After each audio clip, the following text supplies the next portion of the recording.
every day, late at night, not okay. All I want, and I pray, all I need are some better days. Aaral lang inyong mga anak for school year 2026-2027. So ang ating pong school calendar, no, ang opening po ng klase ay sa Lunes, June 8, 2026. Ang ating pong grade 4, grade 5, ay grade 6 ay pinagpasyahan na gawing pang-umaga. Bakit po sila pinagsama-sama na sa umaga? Dati ho kasi ang grade 5 ay panghapon. Kasi gusto namin magkaroon ng continuity at magkaroon ng ibang opportunity yung mga bata na mas ma-develop ng mas maaga.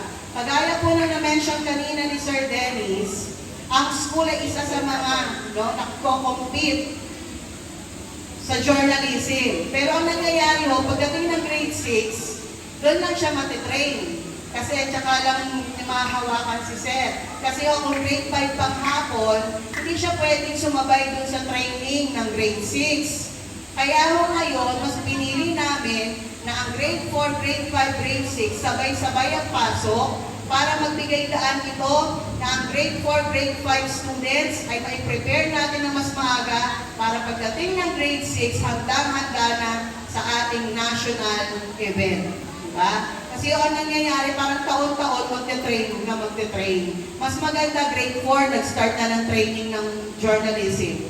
Tapos tinutuloy ng grade 5 at tinutuloy ng grade 6. No? Para may continuity as well po sa ating sports. No? Na kung saan ang ating sports coordinator si Ma'am Bayan. Dati kasi grade 5 siya.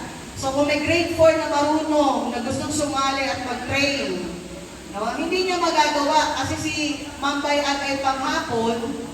So sa umaga naman ang pasok ng bata sa klase, hindi magtutugma yung kanilang schedule. Kaya ngayon, yung antason yung ating pong takbuhin. Kundi meron po tayong hati na 3 na lamang. No? Pero kung yan ay 3, nangangahulugan mo ba siguro iniisip nyo, ay 3 na lang, ibig sabihin, iiksi ba yung number of days? Ang sagot po ay hindi.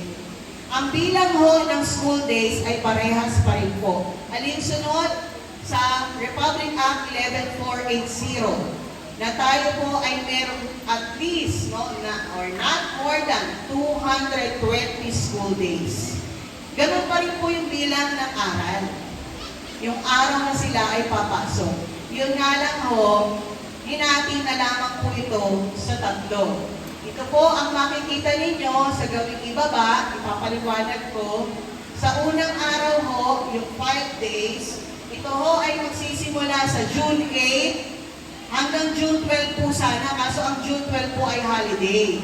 Kaya ang mangyayari sa ating opening block, 4 na araw lamang po, from June 8 up to June 11.